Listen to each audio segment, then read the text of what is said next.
Gunline. Fire mission coming down. It's Lopez here for your midweek memo with two special guests, making up for Mr. Kowalczyk, who decided to go AWOL, still hasn't come back.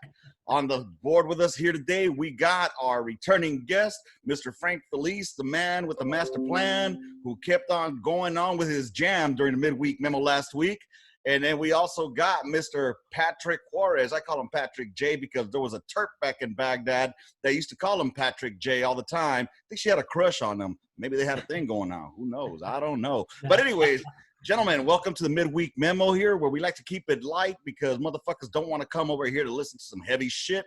We will have some good topics of discussion. Thank y'all for being here and popping the squat with me on the midweek memo. What's going on, man? Y'all acting brand new all of a sudden. What's going on, Frank? How you doing today? I'm good. Good to see all y'all. Good to see y'all too, man. Oh, look at this, man. We got hey, go ahead. So I just got home and got a present. Oh, yeah. Free the slave cables. Hey, you know, on the Gunline. I saw that shirt and I didn't click on what it meant at first, and I read it. I was like, I knew. It's okay. No. I knew what it was. It's slave cables. I knew it was, the cables, but I didn't click the whole whatever behind it or just the joke or whatever. And I didn't get it. And I was like, what does that mean? And then it took me a minute. Then I saw the picture of the slave cables in the box. I was like, oh, okay, yeah, I got it. Right on, gentlemen. Thank you. And thanks over there, Filice, for supporting the online store on Teespring. I appreciate it. It's on the Gunline. Look it up. I usually put links on it on the Facebook. Go over to the Facebook page for On the Gunline. That's where you'll find it. So with that being said, gentlemen, I have about 3 topics I'd like to discuss today. First of all, I don't know how y'all feel about this shit, but I have a certain way I feel about this. Fucking gender reveal parties, yo. What the fuck are gender reveal parties? When did this shit become a thing, man? What the fuck? Man, I think it's been a thing for some years now, and it just gets worse. Some of them get. I think the funniest one is, I don't know if you've seen Trailer Trash Tammy on IG. She got a friend that can fart like on demand, and then they put a powder in her butt, and she just farted the color. What the fuck? She farted the color, and that was the gender reveal party, and I thought that was hilarious, man. Wow. Wow. Okay. And what about you, Filice? What you think about these things, man? I don't know. I don't got kids, and or at least of my own, so I never even had a thought about that. So, do you think it's something you would do if pressured into it? Anything that will give me a reason to drink some beer, but I wouldn't do no gay shit like put it on Facebook or anything. So, but yeah, I might celebrate it. You know what I mean? But yeah. Dude, whatever happened to this shit happening during fucking baby showers? You know what I'm saying? I mean, why does it have to be? And the guys go to the strip club. Right. Yeah. Exactly. Yo, speaking of that, see, this shit takes all different twists and turns. When did fucking these baby showers become male inclusive? I thought it was just females, and then the males just hang out drinking in the backyard. That's what I thought too. And back in 2001, they were trying to get me to go to mine, and I was like, "Nah, man, I ain't going to that crap. Like, heck no, man." I don't know. I went to one a couple months ago, and it was for a soldier of mine at Fort Polk, and actually Sanchez was there with that. Actually, his wife was a part of it. But it ended up being a dude's party, and it was pretty, like, we floated a keg and everything, and man, so it was good. Like, we had a race to who could drink the beer out of the bottle fastest. So it became a dude's party, and they even cheated. Like, some girl participated, and they punctured her hole bigger, and the guy and a dude still won. So wow, yeah, it was pretty cool. Goes to show you, man, you don't want to invite men to fucking female things if there's going to be competition. Hey, we turned it up, though. Oh, what do you think happens when you get a bunch of fucking field artillery men together? You know what I'm saying? Yeah, it's going to be a competition. Hey, but it's almost like, and I used to trip out on this too, but I mean, because I'm guilty of it. kids' birthday parties. Who's the one celebrating that the most? The parents, you know, that was getting drunk and partying and everything, and it's for the kids, you know. They're like, I don't know what's going on. Hey, that's the truth, man. And I was that guy. I was like the old guy because our grandkids, you know, my wife's grandkids, they had a pool party here, and all their little cousins and everybody. There were probably 30 kids in my pool, and man, these little kids were jumping off my waterfall. I don't know if you can see it, but right there, they were jumping off the waterfall right there. Yeah. And man, I'm like, I'm gonna get sued because the parents are getting drunk. You know what I mean? And No not watching their lifeguards. kids, and not watching their own kids. So I got mad. I said, man, you better watch your goddamn kids. It's not my Dude, job. That's why you need to get a fucking some kind of a form that says that I am not responsible for anybody getting hurt during this pool party. I need Dude, that. I need that Kobe Bryant declaration. For real, right? The Dave Chappelle letter. Yeah, There you go. letter. Sign here, initial here. Yeah. Fucking hey, dude, no doubt. Yeah, I just think that I saw some shit about a gender reveal party, and I was like, how much stupider can these things get? I mean, but then again, we are in 2020. I mean, we thought how much worse could the rest of the year get, and here we got Kanye West trying to run for president. I mean, shit, President Yeezy, what the fuck, y'all? Yeah, it's That is crazy. fucking trippy, dude. I don't understand where this world is going to, y'all. I want to know, hey, if he gets voted in and you know, people love him or whatever, just because of skin or I don't know, a lot of black people don't like Kanye because of who he is. So Yeah. I don't know how that's gonna flow right there. I'm just saying, how can we? Is America ready for First Lady Kim Kardashian? I mean, Ooh, I didn't even think about that when they're when, so the popular that they can pull it presidential off. well, can you Yeah, imagine? it's We went big. from Jackie Onassis, Jackie Kennedy being like the class, the standard for First Lady, to having a porn chick who, well, the only reason she's famous is because she got stuffed on video. Yeah. You know, only in America, y'all. Yeah, hey, that's a good Tons saying. of the times.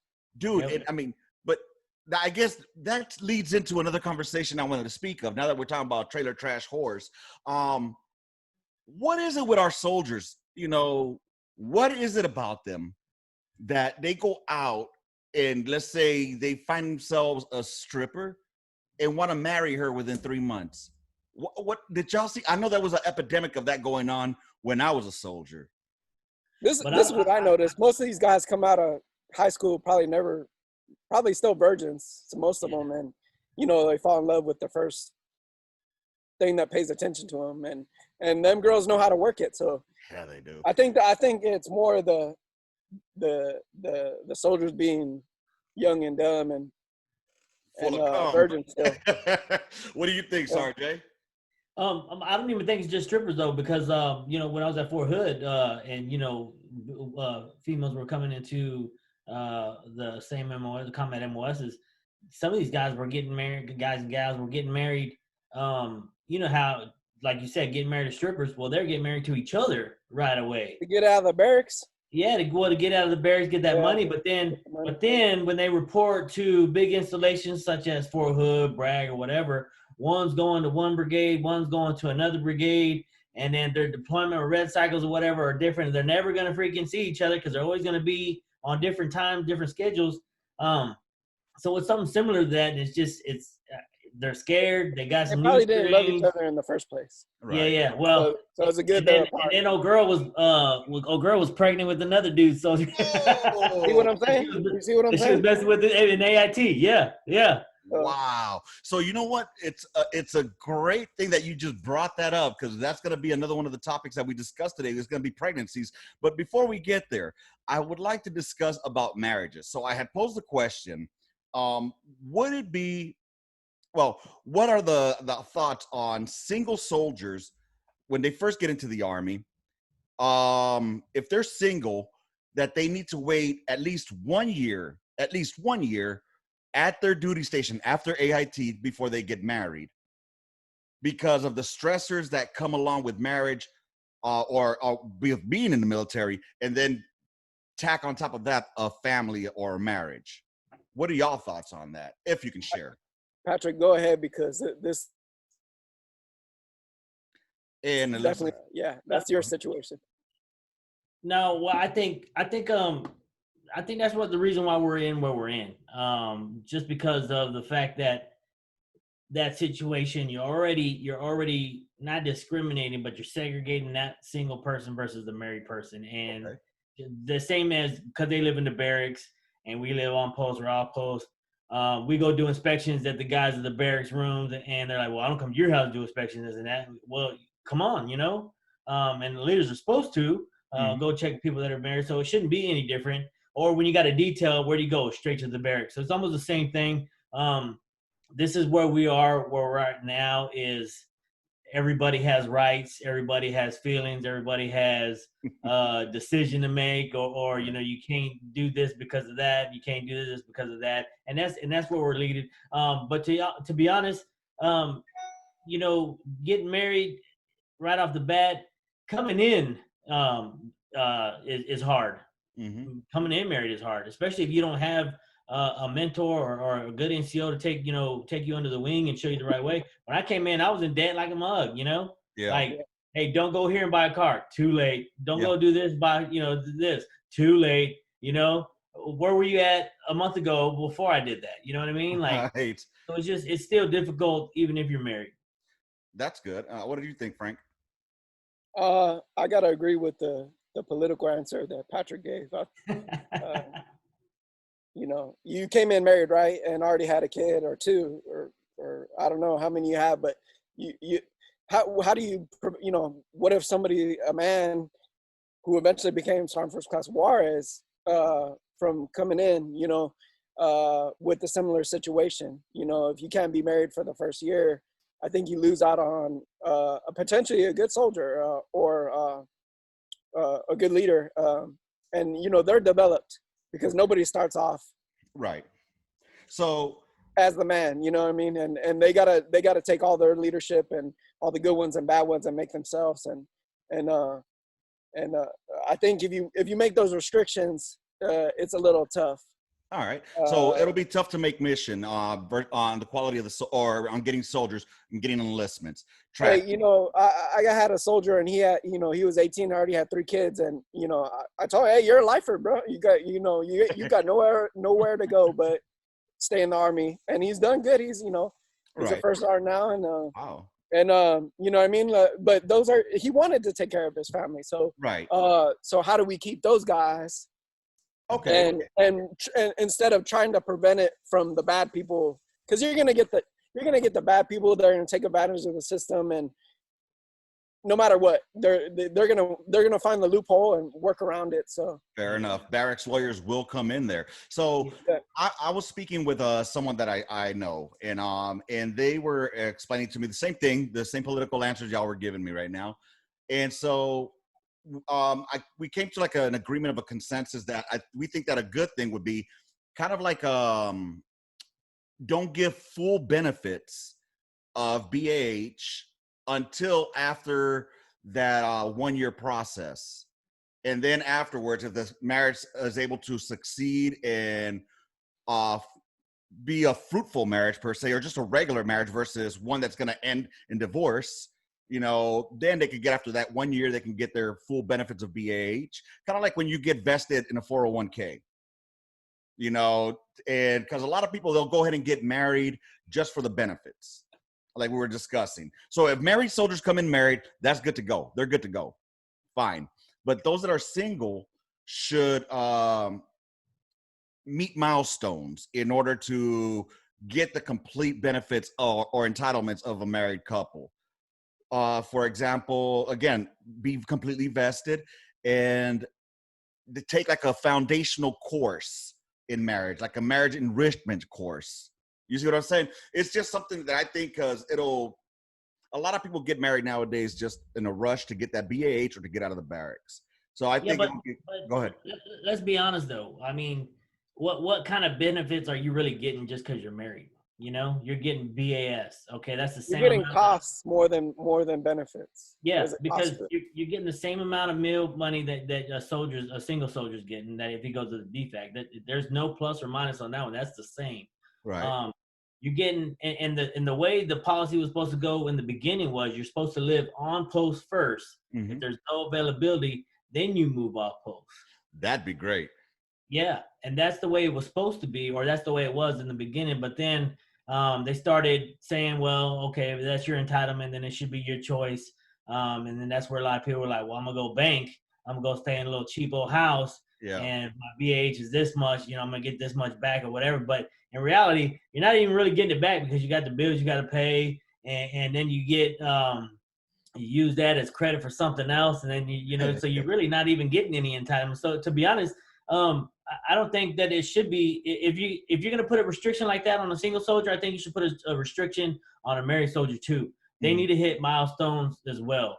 And it might be not exactly the same, but something similar. Like don't buy anything until you got to this point. Don't do this until you get to this point. Don't, stuff like that. Because if you say you can't do something, that's just like when you go on a diet, like, oh, I'm on a diet. What you got to do?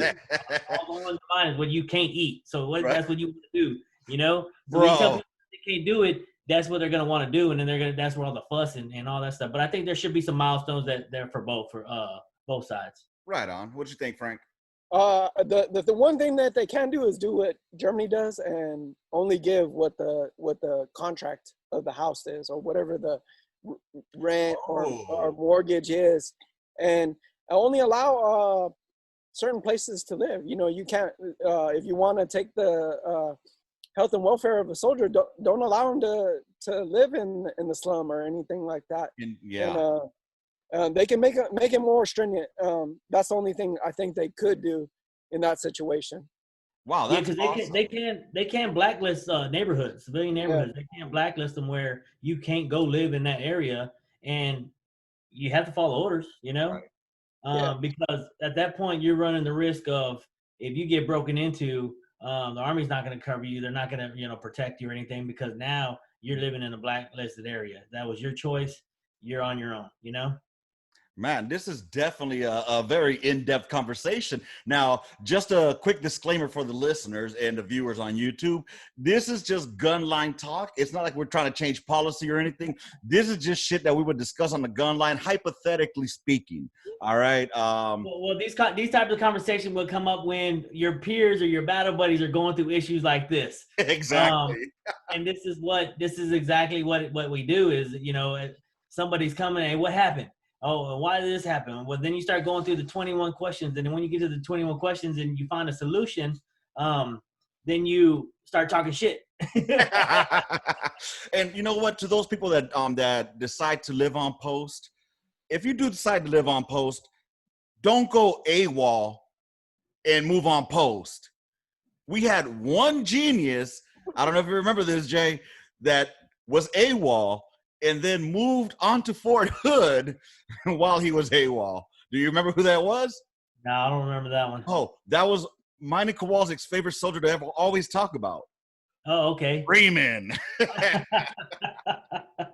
Oh my God. Yeah, gentlemen, that was the one thing I wanted to discuss. Why are our soldiers now? I don't know how it is with females out there now.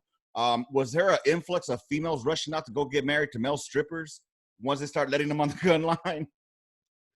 No, but I think there was a rush there for them just to get married, period. I think that's what they were doing too. Because it takes two to say yes. So from what I was seeing just in my foxhole, there was a lot of soldiers coming married straight from AIT, and they were married to other soldiers as well. So that dynamic might have changed from stripper to soldier, but it's still the same situation. Right. What about you, Frank? When you were in, were there females on the line yet?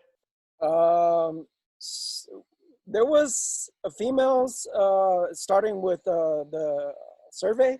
That was my first dealing with a female in the Army, and she was cool. She burped and fired. She was one of the guys, jump master, everything, but she was survey, and she was actually the air NCO in 1321, and she was cool. But the only thing I saw was same-sex marriages inclined. When that was approved. So yeah, I don't know. I kind of moved around to avoid the females. Because I've been definitely afraid of them. my whole career. Yes. Hey, well, but since we're talking about marriages, what do y'all think about contract marriages? Yeah, it's contract marriages. Yeah. I It's mean, people working the system, man, and yeah. I mean, I'm pretty sure there's some straight dudes that got married for the same reason, to each other, to get benefits, and see, and because I heard soldiers talk about it. Heard those on the gun line talk about, hey, let's get married so we can get a place and we'll have all the bitches at our house, and yeah. So they were trying to work the system, man, and yeah. it's shit like that brings up these type of topics. Should there be a waiting period before they get full access to all that fucking? I mean, what we say, we've come across saying that it's not that much. It's more of a cost versus revenue or income. But I mean, shit, living outside of the barracks is a big fucking deal. Yeah. You know, I don't know. especially I don't if know how it's a you'll. I contract, don't know how you'll keep people. And a lot of people join because they got no other choice. right? And that's how they're going to take care of their family. So, So, I don't know how. I don't know how you swallow that one. I think they're just like I said. The restriction on housing could be higher in the States, because it is in Germany. You only get what your rent is, and your bills, and that's an average of bills. You know, so if you go over, that's your own fault. You're paying out of pocket. So, I think they can do the similar thing, and you know, or give the money to me. there you go. Hey, I'll take it. I'll take it. Too easy, gentlemen. That was a great little discussion we just had there. Now, let's go on ahead and talk about another touchy subject. No pun intended, because there's some touching involved. All right, I'll start it off like this. Why is there an epidemic of females getting pregnant right before deployment? You know, I don't think it. I mean my answer can actually go for both male and female, and I've seen it a lot. There's a lot of people that are just scared. Right. They're scared that they're You're right. I wouldn't necessarily call them the welfare soldiers or anything like that, because I mean that's a different topic right there. But when it comes to you know, getting a deployment, and then once you start talking about, you know, dying and stuff like that, I think they get really scared. And sometimes I don't know if they do it intentionally, but that's one of those questions you can't really ask as a leader. But you can have your doubts and you can have your thoughts, but I honestly think that they're scared. Yeah, you see the dudes that are scared, and they'll try to pull that sole survivor bullshit. Yeah.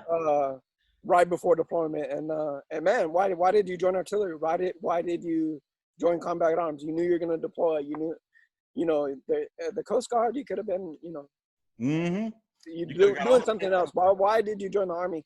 And for real, these type of things, I say you give them the option. You do or you chapter. You do or you chapter. That's I think that's the only two options. Exactly. And that's the command's got to be stiff on it. You know what I mean? They got to say, look, you deploy. You can have your baby or whatever, but whatever time limit, and then boom, you're deploying, and you got to have a family care plan to support that kid, and because it's not about that kid really, it's about the Army, you know, and they you know that's a sad thing to say because we got to take care of soldiers, but they join for a reason. That's deploy, number one, and so yeah, either you have a limited amount of time and before you deploy, and or you chapter. See, and there is that chapter. There's that pregnancy chapter.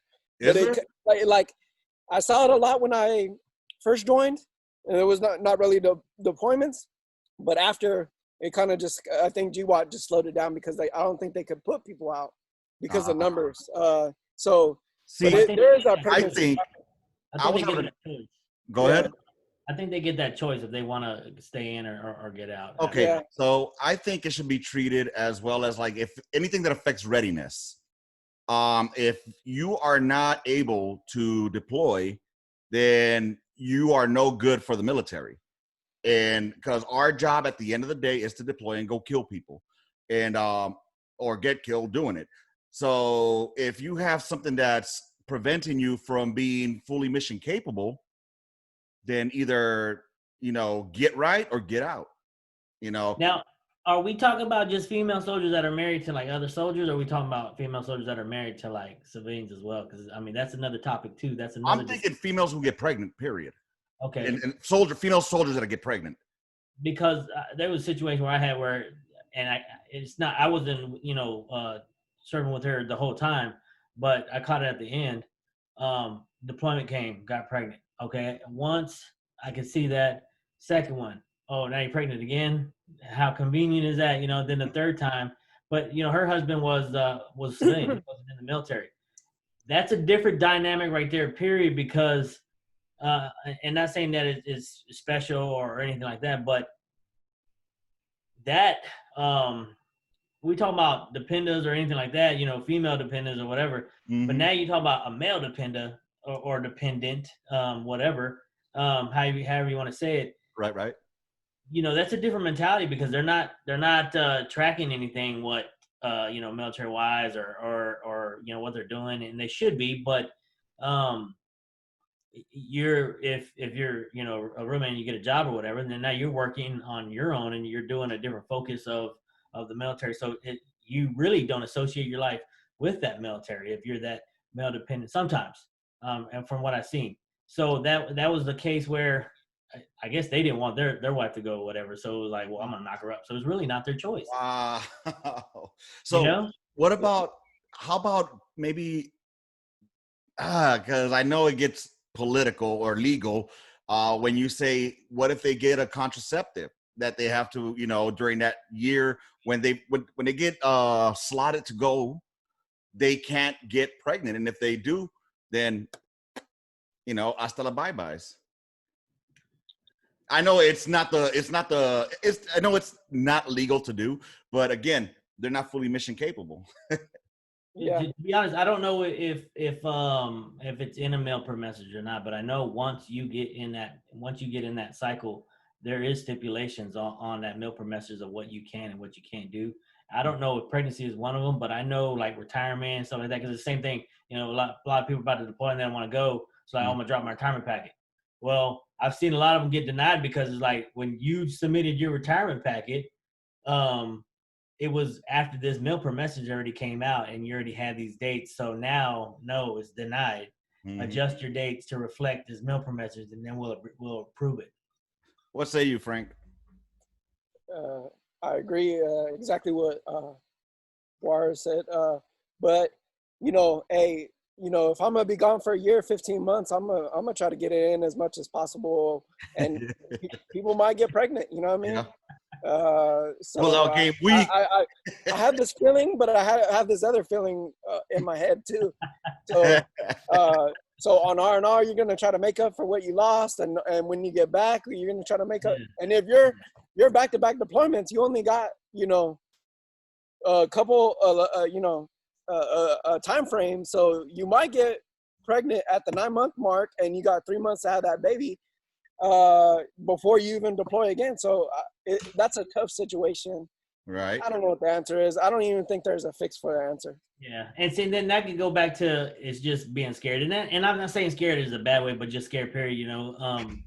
Because the back-to-back deployments, that was a while back. There's not too many people doing back-to-back deployments. Right. So now that when that cycle does come up, it's like, holy crap, it's getting real now. You're gonna lose some. You're gonna lose some. Yeah, and then it happens naturally, because I'm telling you, I'm doing the same thing. All I know, well, here's the thing. Here's how I feel about motherfuckers that get pregnant just to get out of fucking deployment. Y'all bitches. Y'all straight out bitches. You shouldn't have joined the fucking military if you were going to be fucking scared of deploying. Look at the time that you joined the military. You know what? If you try to join and not go to fucking deployment, you're fucking retarded, because it's not if you deploy, it's when you deploy. And then for the guys that want to go and start faking shit and all of a sudden they want to be a conscientious objector, motherfucker, you joined the military. You signed the fucking contract. Nobody put a gun to your head saying, hey, join us. You knew what you got into from the get. That's just my take on that. And I say females, in my personal opinion, or my uninformed opinion, it's within that first year, once you got orders that you're going to fucking deploy, I think there should be something that says, all right, you can not get pregnant between this date and that date because you are needed for combat deployment. And if you do, you will be fucking chaptered. Not under, not a bad conduct or fucking, but just, you did your time, goodbye. Kind of like, what's that shit when you need to re-enlist, but you don't? Huh? Bar. Kind of like a bar, but there's a fucking, I forget what it's called. Statement.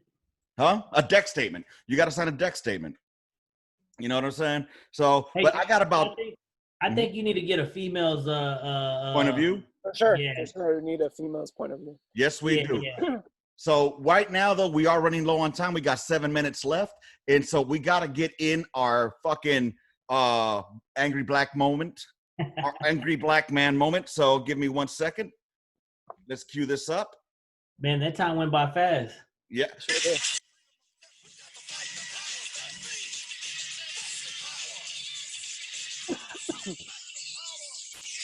All right. Let's see what Lee Hunt has for us today. All right. And, I got a new one here. Let's see what he says. I didn't get this other point across, right? So this is part 2 to part 1. So so you motherfuckers that always want to talk about the only thing that especially I care about is when police kill black people. I want to tell you can suck my fucking dick from the back, because where the fuck were you when I was talking about Mr. Daniel, I think I'm pronouncing his name right, Leotin? When I was bitching and complaining about the cops that murdered him, or should I say executed this man who happened to be a fucking Texan. They executed this man while he was on his knees in a fucking hotel room begging for his life. Guess what? This man just so happened to be white, and my black ass was still advocating for justice for him.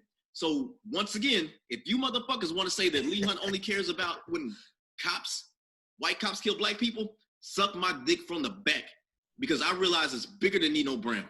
It's a fucking system. All right. Thank you very much for that. This is part. Good night. Yeah. So that was our angry black man moment, brought to you by Spike Lee Hunt. So, Filice, I don't know if you are familiar with our angry black man passionate moment.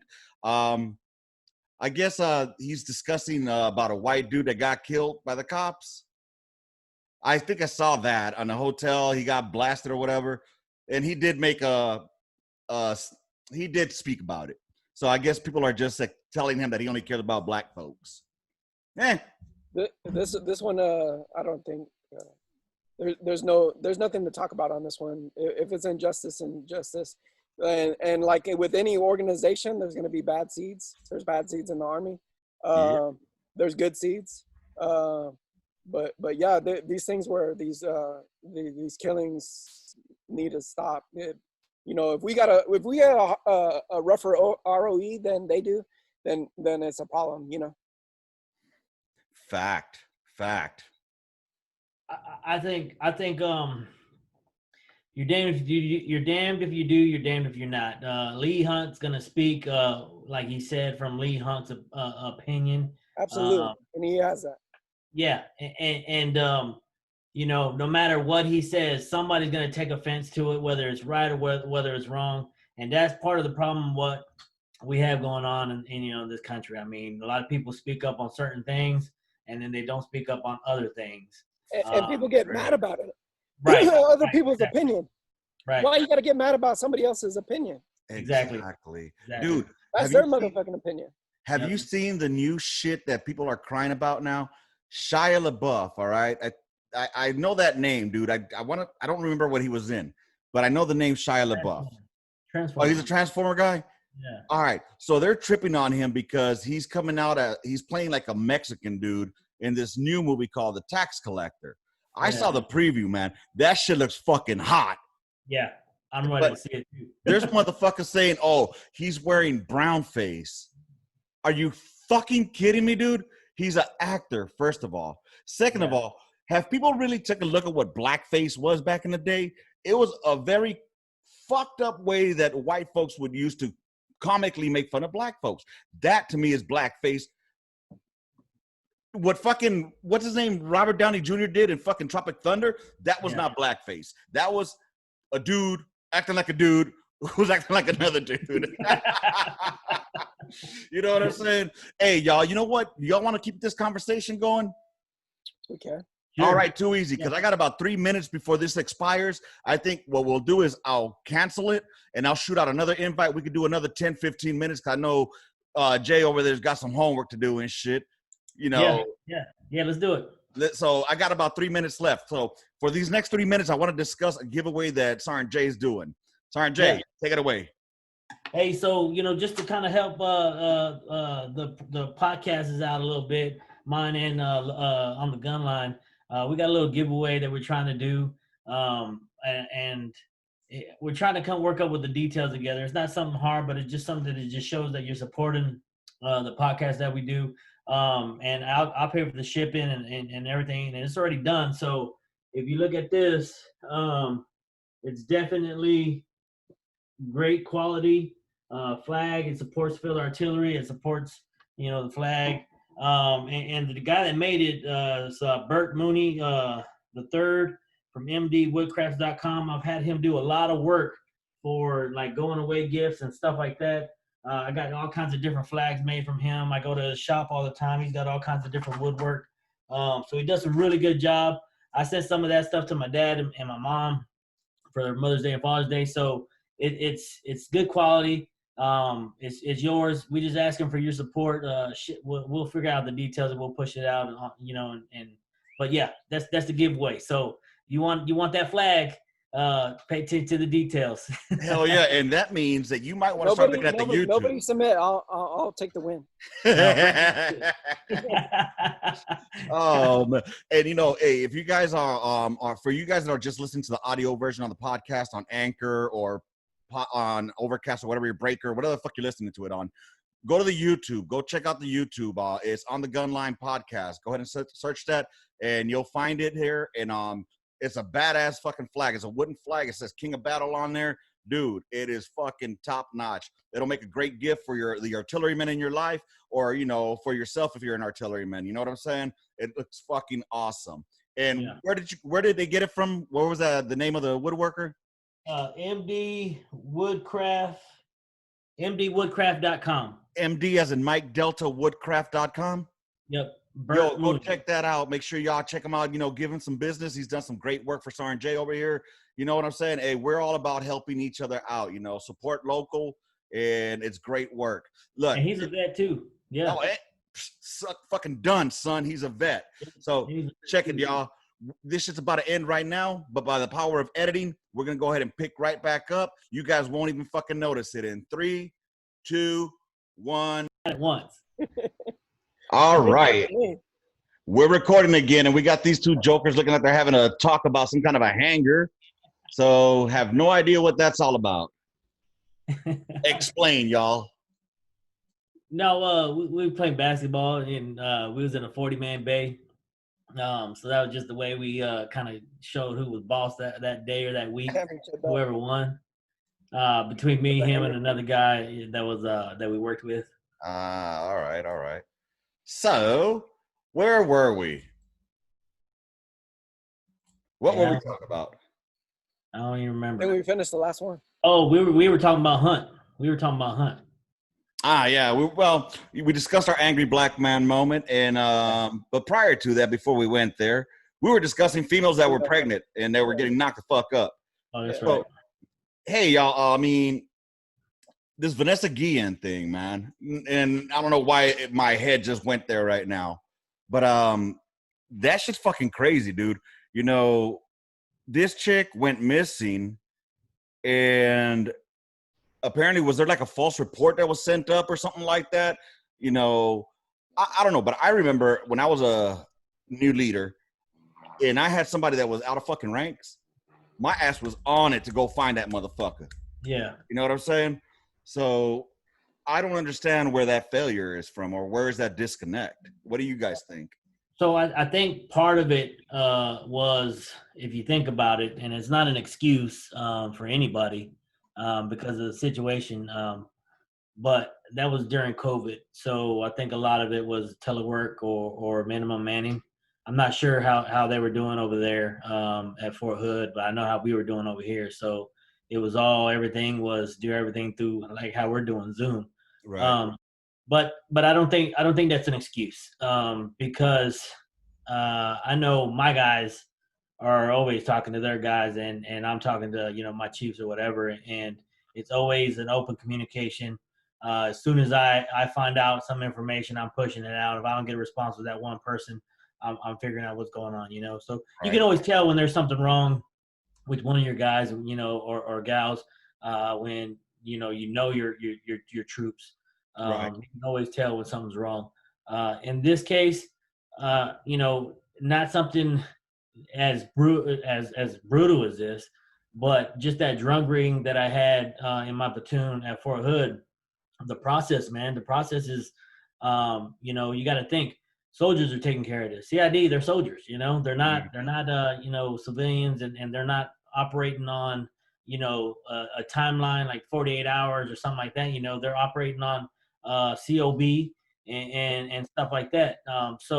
But the process does take a while. I read that FBI report, and just capturing everybody's interview, and when you do have a lead, you have to do that interview like just that. Okay, for my example, for that drug ring we had, they knew who they wanted to target and interview, but you can't just, as a CID or investigator, you can't just go talk to those people. You can, but if you're trying to get more information, now you got to add more people to it, and so then that's the whole day. Well, not only that, but I think you'll fucking lead somebody off, and they'll be tipped off, and the motherfucker will just fucking kick rocks. Yeah, and that happened. And one of my guys saw the list of who they really wanted to talk to, and he texts that person and says, "Hey, you're next." Damn. And when he did that, he didn't realize that CID had already pinged all our phones, and they caught that, and they pulled him back in there, and they said, "Hey, are you tampering with our investigation?" And he's like, "No." Well, too bad you already signed this paper. You lied, so now you get an Article 15. And that was like the minimum of what was going on. The rest of it was, pushing drugs and stuff like that. But you're talking about being on the carpet every day, and just different stuff. So it took a minute. It took a minute, and just the process, the legal process of what you can do, what you can't do. It takes a minute just for all that to happen. Now, like I said, it's not an excuse for this situation. It really isn't, because that's accountability issue. That's a standards of procedure issue with the arms room. That's a leadership issue with the soldiers being restricted to the barracks, and he wasn't. He was still getting away and going to try to cover up his tracks. And then just getting other people involved, like that girl, whatever, and lying and stuff like that, trying to collaborate and make stories. That is a whole lot involved in that, and it does take a minute to get there. But I don't think that Fort Hood, and this is my opinion, I don't think that installation took it that serious. Which now, if you see, they're trying to throw out the command group out there and say they're the ones responsible too. And I've seen some pictures too, but it's a lot of issues in there, and there's still more to the story that needs to come out. Exactly. What do you think, Frank? Any opinions on it? I don't even know if I'm educated enough on this topic to talk about it, but there obviously, just what I know about it, there's some failures that I see. And you're right. There's a long process, and there's probably undermanning, like you said. And it's that manning only happens during the workday, and but they also, could have took the measures of inviting outside organizations in, and so that's where I'm saying there's a lot of leadership failures there. But man, all I feel sorry for that family, and yeah. The Army's got to take better care of the soldiers. I've seen a lot of posts about if this was a piece of equipment, a rifle, whatever, they would have found that, and nobody would have gone home.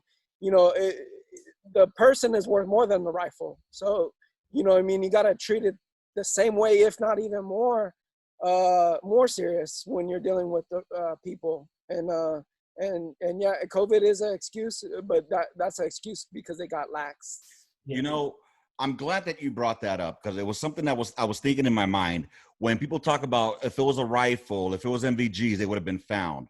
Yeah, but a rifle and NVGs don't make the choice of going AWOL. And we've had soldiers that have gone AWOL. Not saying that, that's an excuse, but what I'm saying is, we've had soldiers that make the conscientious decision of leaving. Not saying that was her case or that she was even showing signs of that, but it's just a counter argument to that. The weapon was left out there. It's not going to move out there. It's an inanimate object. Now, this person, we don't know if she decided to go AWOL or not, but we've had soldiers gone AWOL or not, that have gone AWOL. So now what really sucks about all this as well is the fucking, they found 2 more bodies, or I believe, searching for her. Or they found, I know that at least they found 1 more body, that they discounted as AWOL, or deserter status. And they're trying to get that changed now too. Yeah. I think it was 2. But that second one was more noticed because of what happened, just of what you said. But in reality, man, there's a ton of bodies out there. When I was there in 2016, a CID agent was killed. Wow. And he was just thrown behind the dumpster. But that's not reported. That stuff that's not reported. That year, I think it was 2016. I think there was like a total of 25 deaths, and like half of them were training, the other half weren't. And out of that weren't, some of those were suicides as well. So right, you take those numbers and you take all those demographics and stuff, but that's still a large number of deaths in that installation. Now, I got a question regarding that now, since we're on this topic. A lot of the big push came because they were saying it was like sexual harassment, sexual assault related. You know what I'm saying? That's why it garnered a lot more attention, because they're saying that it was like a big conspiracy, or not they. When I say they, I'm speaking generally like the media. They were portraying it as it was like a sexual harassment scandal. There was like some kind of a freaking like somebody was trying to hide something from a bigger scope. So from what I saw, I think there's a lot of confusion out there, and I think that's what the media does is right. confusion. So they're trying to link that Robinson guy that as her NCO, that supervisor that sexually harassed her or whatever. But there's been some corrections. Well, he's not an NCO, 1, and 2, he's not a supervisor. I mean, it might be he's not even in the chain of command, in other words. So, but the family is the one that kind of brought that up, and not saying that it didn't happen, and not saying it's not something that should be looked at, because it definitely should be looked at. Right. So I think just still a lot of confusion out there, that a lot of, and that's what the media does. They push a lot of information out because they want to, get the story out, and a lot of it's wrong. And then what's fucked up about that though, it kind of brings a discredit to the sharp shit that we're doing out there, the EO that we have out there, that I was an EOL. So, I try to build as much trust as possible with my soldiers so that they can feel comfortable coming to speak with me about it. Right. We might talk shit here and there, but when it came down to push came to shove, I was here for those soldiers and in any way possible. So it almost seems like they were trying to make it sound like, again, the media, making it sound like she had no recourse or no resources to go to report it. And there's somehow another, like you were saying, trying to tie it in together. But I mean, that could be true too, though. I mean, and it's just one of the statistics, because I did Sharp and EO. It's one of the statistics when males get, assaulted or harassed, how many of them go report? Not too many. How many? And with that said, I mean, and this is going to open up another can of worms. How many of those are founded and unfounded? How many people go about their career getting fucked over because some female was pissed off and said, oh, you know what? I'm going to tell them you fucking harassed me. Well, male too, because I've had a case where it was male on male. So it's the same thing. And it's just, I will say this, back to the process with the CID, when it comes to that and there's false allegations, they're going to find out. Now, the process just takes forever, though. That's the thing I got to iterate, is that it takes forever, but they're going to find out. They know when they're lying, when they're not lying, and that's just what they do. They're good at what they do, but they're not, they're not, like I said, the outside agency or whatever that they have that timeline or whatever. Well, now, I don't too much NCIS.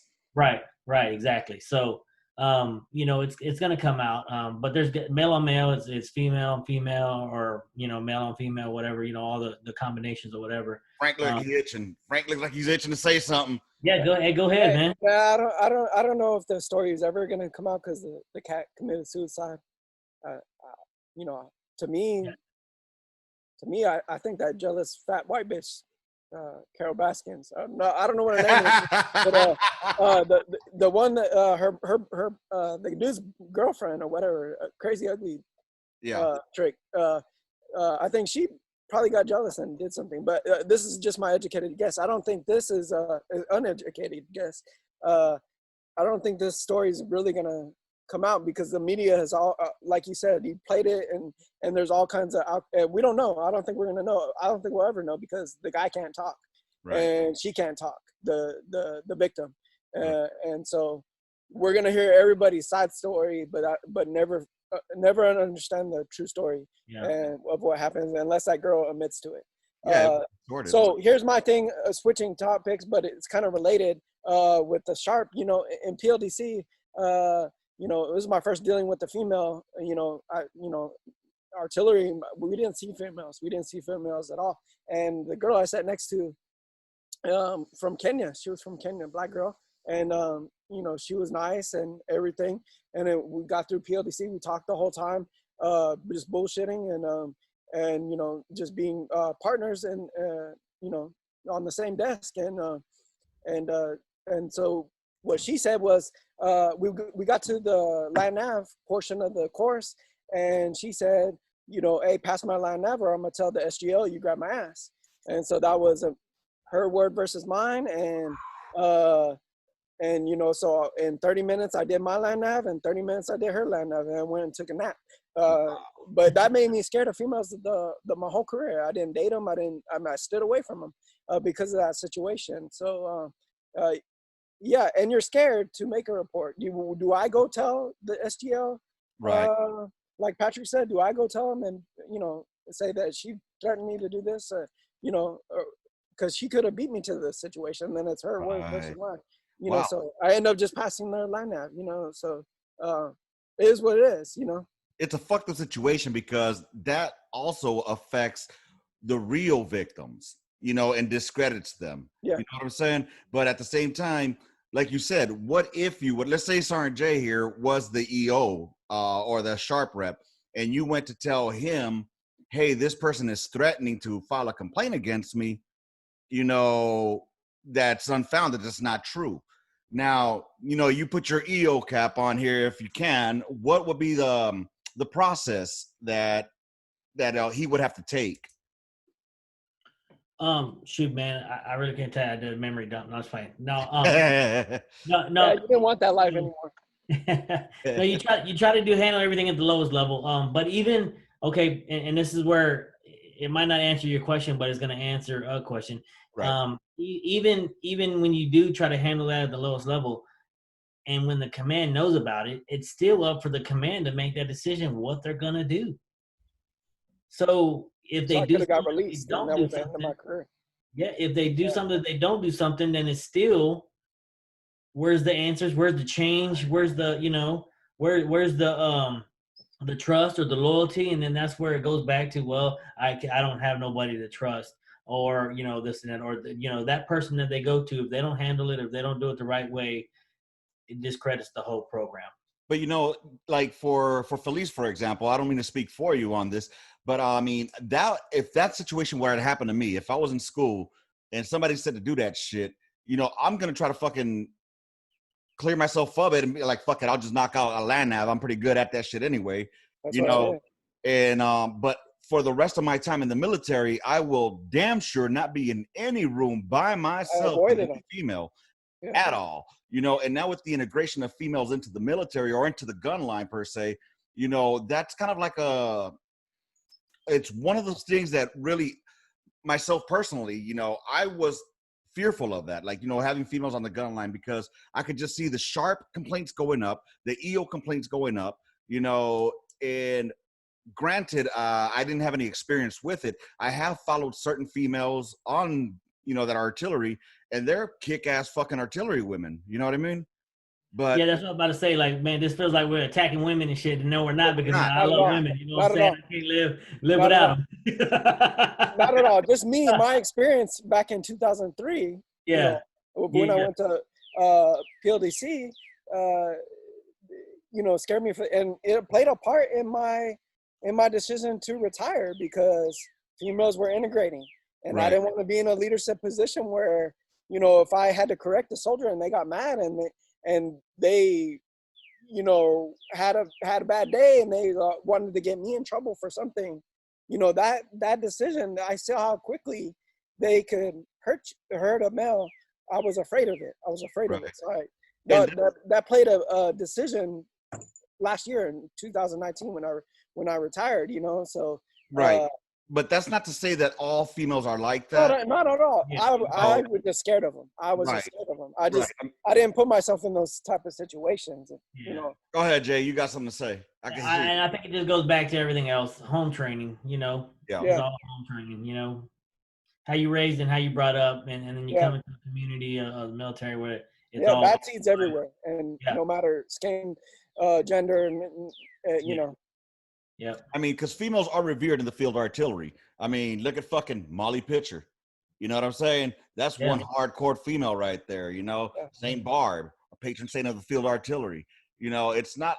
I mean, and you know, male to female aspect. I knew a lot of males that were fucking bitch made. Oh, But of the course. difference is, I could tell a male, you're a bitch made motherfucker, you know, and you know he'll take it. Now, if I was in there and I told a female, you need to stop acting like a baby back bitch, I could already see it. Like, I think I would have been fired a long time ago from the Army. Yeah. No, but I definitely think you should get a woman's perspective on these same questions. Yeah, Even the gender reveal party, so they can explain the whole process behind that. I got a couple of females that are prior service as well, and I'll reach out to them, see what their thoughts are. I definitely would want that. And you know, I really want to thank you guys for being here today. This was definitely a very encompassing conversation. We definitely got to talk a lot of things, and we try to keep it light. You know, we laughed, we cried, we, you know, probably need to go see your fucking Dr. Phil after this. Oh, Filice over here feeling a little something. Filice, like, you got to put glasses on. Oh man. But hey, y'all, seriously, I'd like to thank you all for being here. Hey, check it out. I do want to let y'all know that this weekend, for my listeners that know this person, you will probably be excited to hear that he's going to be on here. I got my boy Baby G Granice from back in the 277 FA days coming on over. He was also in Korea, has great stories. We're going to go ahead and catch up with him, see how he's doing. He's going to come shoot the shit here on the Gunline. I want to thank over here Frank Filice and Sergeant Juarez for being here, our co-hosts for this midweek memo. I think it went really well. And if you want to be in the drawing for the coveted King of Battle wooden flag, here is what you need to do. You will, if you want to win it, you will share the On the Gunline podcast, and you will share the Under the Net podcast, and show us, you know, that you did it, because I do put them on the Facebook, and it shows me when it gets shared and by who it's shared. So if you share it and hit a like and share, then you're automatically drawn in for the giveaway. All right. So we want to go ahead and get more people to come over here. And my wife's over here fucking making me laugh right now, because like a true Molly Pitcher, she just fucking flashed me. But anyways, anyways, with that being said, I want y'all to go ahead and make sure y'all like, subscribe, and share the fuck out of these podcasts, gentlemen and ladies, because this right here is what it's all about. Look at this, Filice, Juarez, and myself. You know, I never knew Filice, you know, but I just met him, and shit, we over here shooting the shit. You know, Sergeant Jay was my leader at one time and smoked me for no motherfucking reason, you know. But I'm still here shooting the shit. Hey, and dude, that last shoot the shit went 2 hours, man. I wasn't expecting that. And you don't have to listen to that whole 2 hours. I mean, this is the one you got to listen to for the giveaway, but Make sure y'all go ahead and like I said, we will find out when you share it. All right. So let us know that you shared it as well, just to double tap on it. And dude, it's been a pleasure having all y'all on here, man. Any shout outs, Filice, you want to give out before we end this? Again, I'll plug your t-shirts. Yes, sir. Free the slave cables. Get one. Get a couple. They're cool. Thank you. I appreciate that. Filice is definitely, one of Got some ones coming from GI Vandals too. So. Oh, word! You got GI Vandals on there? Check that out. Shirts coming from them, but maybe next time you'll see me. I'll let them know. How about you, Sir Jay? What plugs you got? The same plugs you got, same plugs that I have usually, more than likely, they're about the same. MD Woodcraft, Bert Mooney, that's my boy. He does some good work. And then the families, your family, my family, Frank's family, are the ones that come on and do the shoot the shits and the midweek memos and stuff like that, because it does take some time to do these podcasts. That's time that we're still sacrificing to instead of just to kind of do this. So give a shout out to them as well. My wife's already mad. It's all right. Go ahead, Frank. What else you got? My wife's already mad. We'll deal with it later. Hey, with that being said, didn't even look over there. Oh, damn. So, yeah, the shout-outs I want to give out, man, are definitely going to be to Frank Filice for being a damn great supporter, and listener of the podcast. I appreciate you. You give me some good advice. You definitely, bring a different element to the On the Gunline podcast.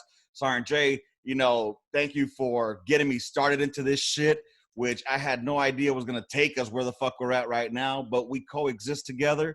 And definitely make sure you guys listen to the other podcasts that are coming out there. The one called Get Your Mind Right by fucking Marquez is, Monday motivational for y'all to get your week going right. Then you got the Lee Hunt Experience. That's not the name of it, but it's called According to Lee is one of the podcasts. Apparently he has two. And the other one is Remy and Lee. Remy and Lee is like fucking, you ever gone to a black cookout and want to see what the folks were talking about while they're dropping some bones? Go to that one. You'll definitely find out it's some good content, y'all. Last but not least, I do want to give a shout out over to the Happy Bean Project. The Happy Bean Project is by Shannon, who is the very first female section chief. How was your section chief in the United States Marine Corps? She has this Happy Bean Project, which brings coffee over to mental health facilities, to the homeless, just to give them some free coffee, let them know people do care about them. And just, it works on donations, so if y'all can, go ahead and give, man.